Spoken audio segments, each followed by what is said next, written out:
Hi, welcome back. Okay, let's go back to the scenario pictorial context of the Roman soldier. And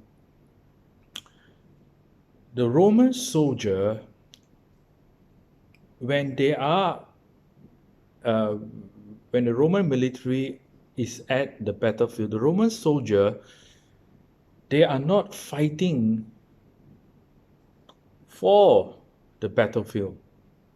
They were fighting the enemy at the battlefield, but their reward was not the battlefield.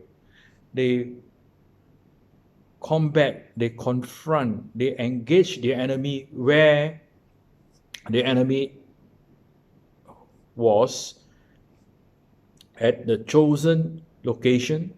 That is, for the enemy, they will choose a location where it's advantageous to them, and for the Roman, of course, they will try to fight at a geographical terrain that is advantageous for them. So, but they were never fighting to get the battlefield as their reward. For a Roman soldier, it's about the spoils of war, and they miss home. They want to go back home, right? So it's the same here spiritually. We are fighting here in spiritual warfare, but we are not fighting for this world as a reward, right? This world is a battlefield, but we are not fighting for this world as a reward. We want to go back home, all right? Heaven is our home, and there will be, of course, in the future, a new heaven and a new earth. We will rule and reign with Christ, but be conscious of this truth that we do not fight for the battlefield as our reward, even though we fight at the battlefield. We're very seldom, even in modern military, the place they fight is the price they want, because there'll be lots of destruction. So it's not, okay? So let's be conscious that we are spiritually fighting in this world, but this world is not our reward. Now, in the last clip, I said and I warned you something very controversial.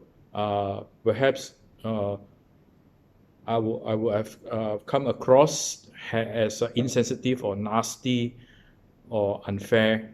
But today I want to share something also very controversial, but on the positive side, a positive note. The last controversy, so-called controversy, negative, but this one is positive. So brace yourself, hold on to your seats. I'm going to share something that is not many really can see this. So let's turn to Revelation 2:28. Right. And I will give him the morning star. This is one of the messages to the 7 churches. And this church is Thyatira. Now, what is this morning star? You know, Jesus was called the bright and morning star. And if you look at the pattern, the blessings of these 7 messages to the 7 churches, it was not about Jesus. It was the reward the honor that Jesus gives, right? And it's the same pattern. Sometimes when you read, you have to see pattern, right? So it is not Jesus, right? And the 7 requirements, I mean, there are various requirements in each of the seven messages. And we are to obey all the teachings of Jesus. So all the requirements in each of the seven messages are for us as well, right? Like, for example, first love, first love. For example, first love. Does it mean that only some people should not fall from their first love? Other people, it's okay to fall from their first love? No. All of us, regardless, every born again believer must not fall from our first love.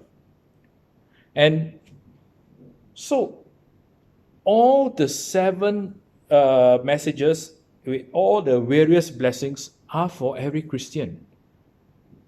Right? If all the requirements are for every Christian, all the blessings in the seven messages are for every Christian. For example, we read Ephesians chapter 2, verse 11. He who has an ear, let him hear what the Spirit says to churches. He who overcomes shall not be hurt by the second death. Every born-again Christian will not be hurt by the second death, right? So not just particular group or type of believers. So what is this morning star? The word planet is a modern word. In those days, they do not know very much about the solar system. I think not. It's an understatement to say they don't know very much. I think they know almost nothing at that time. All right. So when Jesus gave the messages, right? So he wouldn't say something that they couldn't relate, right? They couldn't relate or they couldn't understand, based on their scientific development at that time. So the word planet wasn't existing. Earth, of course, we call our planet Earth, definitely wasn't existing. Nobody knew about this. So morning star was referring to the planet Venus or the star Sirius. They know, oh, there's the morning star. It's a planet Venus or a star Sirius. They know that it's a. So, what is the controversy here? We are getting into it, right? But this is a positive controversy. Now, let me share with you that,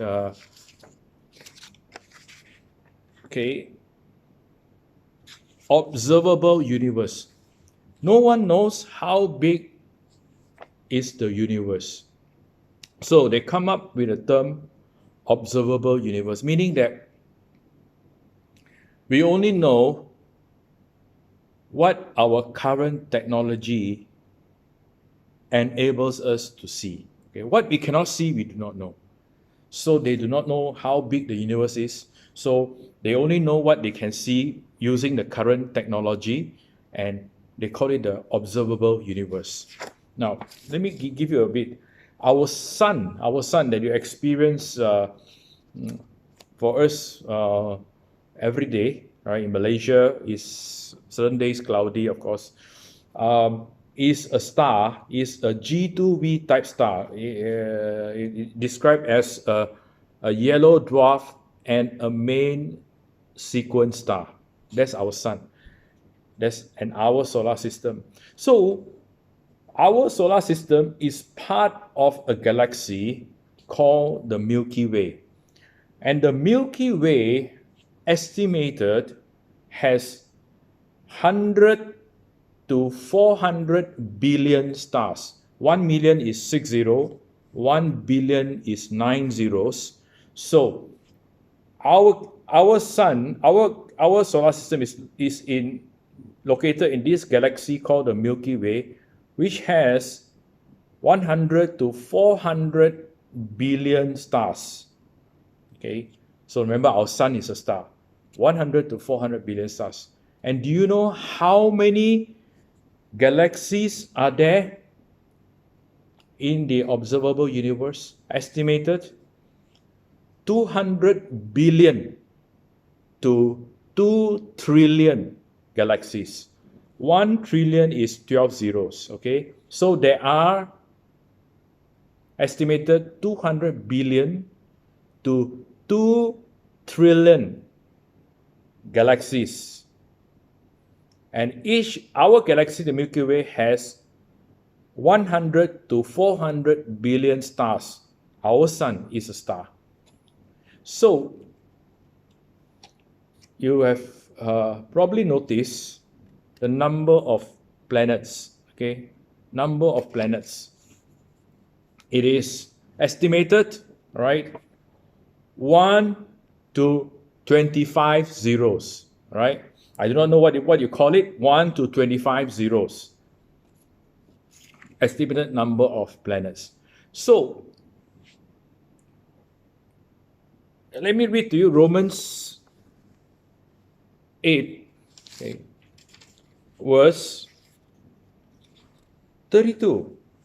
He who did not spare his own son, but delivered him up for us all, how shall he not with him also freely give us all things? You don't believe that God can give you a planet? God gave this planet to Adam. God created a garden called Eden in this planet for Adam. Don't you think God loves you too, as He loved Adam? Let me read. Let me quote Ephesians 3:20. He is able to do exceedingly, abundantly, above all that we ask or think. Above all that we ask or think. One day, as I walked by a corner house, very nice garden, you know. Of course, it has a big land to work with. So I said, wow, you know, I don't have land to work with. I don't have a land to work with, you know, but I know that, you know, now I have a planet. I leave this thought with you, you know, with this number of planets, God cannot give you one. And I don't think God will give you a rocky planet where the gas and you cannot live, cannot be inhabited. But when God gives that to you, He probably will make it like the planet Earth, your own planet. So what is a garden in this housing area at USJ when you can have a whole planet?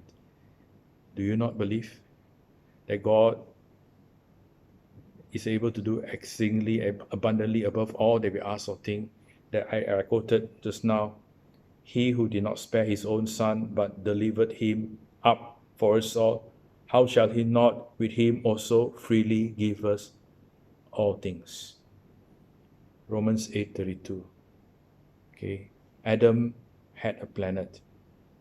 Don't you think God loves you as He loved Adam, if not more, because Christ redeemed us, paid with His precious blood, that we are God's children? So I leave this thought with you. God bless you.